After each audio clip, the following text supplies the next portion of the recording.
Hi everybody. Today I wanted to examine a question that is of some interest to me as someone with a background in phonetics and phonology. Sometimes when the polyglots are parading themselves on the internet, and this isn't true of every polyglot, there are certain people I can think of whom this would not be true. But anyway, that's one side.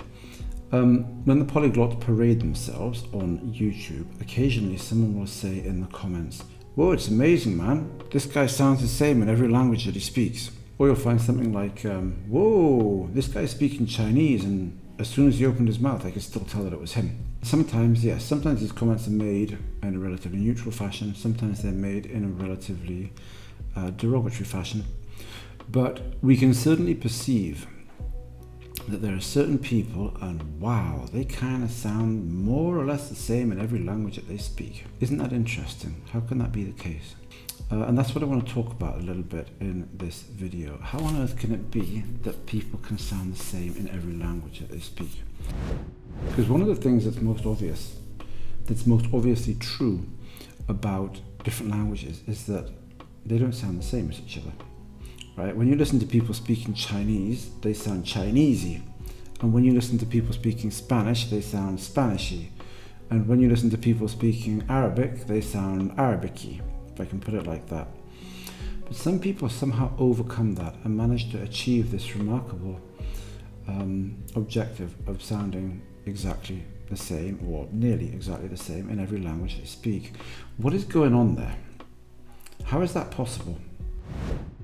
Now, you could try and answer that question by saying, well, they're not very good at, learning how to pronounce other languages. They don't have a very good ear. They just don't hear it very well. And if you can't hear it very well, you're certainly not going to articulate it very well. So their own native accent in their own native language shines through, and they end up sounding more or less the same in every language that they speak. Yes, I get it. But what specifically are they doing? What sounds the same? What is it that stands out? What is it that is so obvious? To give you an example of what I mean, if you take a word like funnel, right? If you take the word funnel in English, if a non-native speaker says that word in some peculiar fashion that makes it obvious what their native language is, which part of the word are they pronouncing in such a fashion as to make it clear? Is it the F at the beginning? Is it the way they go F that makes it clear that they are not a native speaker? It might be. If you listen to Japanese people speaking English, often when they're trying to make an F sound, and that is a labiodental fricative, for those of you who are interested, Japanese people will often produce a bilabial fricative, which is more like, right? Because that's the sound they have in their language. If you listen to Japanese people speaking English, you may well hear that. You may well pick up on it, especially now that I've told you that they do it and what it is. But that tends not to be the most salient characteristic of a Japanesey type English accent. So what is it that gives us away most obviously, most strongly? It's probably not the way you go f, it's probably not the way you go s, it's probably not the tiny details of the way you go t or p. It probably isn't that. So what is it then? Well, most obviously and most importantly, it's your vowel sounds and certain suprasegmental, I got to be careful there. Yeah, suprasegmental characteristics, but also syllable structure is something that you have to look up. If you take a Japanese accento, and I'm not doing this to pick on the Japanese, it's just an obvious example. Japanese accento, yeah? The Japanese, and this comes straight from Japanese itself, the Japanese don't really have many syllables that end in consonants. The nasal is the only proper consonant that they have at the end of any syllable in Japanese. That is a little bit more complex than I'm making it out to be. But basically, they're going to say accento if they can't pronounce English very well, because of the syllable structure of their own language. If you listen to Spanish people saying Spanish, they say, if you know Spanish, you know that the Spanish word for the language is español, and you'll know that the name of the country is España, right? They don't have SP or ST at the beginning of any of their words. That is to do with Spanish phonotactics. Phonotactics is it describes the ways in which the phonemes of a language can legitimately be combined to create words in that language. For example, in English we have the velar nasal but as you will understand, if you've ever thought about it, this is a phoneme that cannot commence a word. You can't find it in word initial position. So you can say bang and you can say banging, but you can't say nganging, right? You can't have a word that begins with ng in English. Well, that's English phonotactics. In Spanish phonotactics, you can't have a word that begins with st and you can't have a word that begins with sp, which is why Spanish people like to say, I am from Spain. You can see some of them have struggled really hard for years to try and learn to pronounce that. If you listen to Spanish speakers,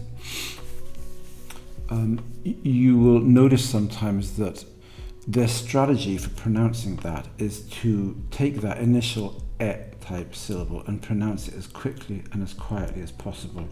You'll notice them saying, I am from Spain, instead of España, in which the would be clear and obvious, right?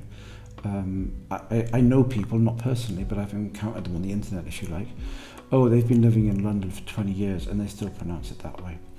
So these structural questions to do with syllable structure and phonotactics, this is one of the big things that creates a sort of ineradicable, irreducible foreign accent, if you like. The other thing is vowels. Whether we realize it or not, the vowel sounds utilized by different languages can be very different to each other. And even within the English-speaking world, you hear someone... English is a language, in fact, in which most socio-phonetic variation, not all, but most, and I think the most salient parts of that socio-phonetic variation are located in our vowel systems. When you hear people from around the English-speaking world, and when you can tell within a heartbeat where people are from, you're basically relying on their vowels more than anything else. Yeah, our vowel qualities just vary wildly as we move around the English-speaking world. Well, it may be that my perception of what makes us sound the way we sound is biased by the fact that English is my native language and that my brain is used to hearing these variations in vowel qualities. But when you hear someone speaking a foreign language and they just sound painfully American despite the fact that they're speaking Chinese, or British despite the fact that they're speaking Japanese or Korean or something like that, usually what is creating that impression is their vowel qualities, because the character of the Englishness that someone possesses, and I mean that in a linguistic sense, not in the sense of nationality, that character comes across painfully clearly sometimes in the way they pronounce the vowel sounds of the foreign language that they're trying to speak. It's very, very hard to learn to pronounce foreign vowel sounds well, and vowel sounds are very salient. Vowel sounds are loud and they are voiced, and they take up quite a lot of the duration of what we say. When we are speaking, we are making vowel sounds for a substantial fraction of the time that we're speaking. That may sound daft. You might think, well, yeah, aren't we making consonant sounds for quite a substantial fraction of the time? We are, but I would argue, without being able to back it up rigorously, that on average vowels are more salient and more they communicate more information phonetically than consonants do. Well, that's complicated, man. I don't want to say things that I can't back up. These are impressions to some extent. But you can't speak any language without making a lot of vowel sounds, at the risk of stating the very obvious. And they are really going to percolate across into the mind of the person that you're speaking to. These minor variations between different vowels, and sometimes they're not that minor, but often they are minor. These things add up very quickly to create a very powerful sense that someone is not a native. You know, if you take the English word sea, which is the big blue wobbly thing that mermaids live in, as you'll know if you're British. In Spanish, the word for yes is sí, sí, sí, sí. Now that's my non-native Spanish accent, right? But you can hear that sí, sí, sí doesn't sound like sí, right? They're quite different, actually. Even with something as trivial as that, or as apparently trivial as that, these vowel qualities can be quite different to each other. You know, the Spanish type sound isn't the same as the in bed. That's more open. The Spanish sound is somewhere between the English that's the kit vowel, and the English which is the dress vowel. So vowels that may seem straightforward and normal, you know, if you're learning Spanish, you might think, hey, we have an they have an who cares? But no, theirs isn't the same as yours. Theirs isn't the same as yours under normal circumstances. Your diphthongs aren't the same as their diphthongs, even if they seem to be superficially similar, and I've spoken about this in other videos, they'll actually be different. You know, if you say buy in English, it seems to me that we spend a lot of time, and we could look at spectrograms to look at this, we spend a lot of time there in the E-type vowel at the end of buy, or the E-type vowel quality, buy, right? But if you listen to Mandarin Chinese, if you take bai, the E-type vowel quality towards the end of that diphthong is often not that obvious. It seems to me that they spend more time in the A-type vowel quality, and that they are not as invested in the E-type vowel quality towards the end of that diphthong. So English bai can easily turn into Chinese bai. If you can hear the difference there. Why is this important? It's important because the vowels in your target language are never going to be the same as your vowels under normal circumstances. Duration, vowel quality, nasality, the contour of the change in vowel quality as you go through a diphthong. These things can all be different, and they all on the whole will be different. And when you can't shake your own vowel qualities, when you carry them across more or less strongly into your target language, then you're going to create a sort of stink. The way you speak your target language is going to stink of the way you speak your own language, and you will not be able to get rid of that stink very easily. The word stink is obviously not a term of approbation. What am I saying? Am I saying that this is a very bad thing? Well, it's quite a bad thing, because it means that you have failed, right, to accurately produce the sounds of your target language. How important is it? Depends who you're talking to, depends what your objectives are, depends what sort of company you want to keep, depends what sort of long-term commitment you have to the language in question, depends what sorts of social context you want to function in. But objectively speaking, as a foreign language learner, if you do not learn to accurately reproduce the sounds of the language you're learning, then obviously you have failed in a sense, yes? Phonetics, correct pronunciation is not some sort of optional extra that you can just tag on if you want it, and not tag on if you don't want it, like extra barbecue sauce on one of those automated menus they have in McDonald's and places like that these days. It's not like that. It's an intrinsic part of the language. You're supposed to be getting it right, not wrong, just as you're supposed to be using the grammar of the language correctly, not incorrectly.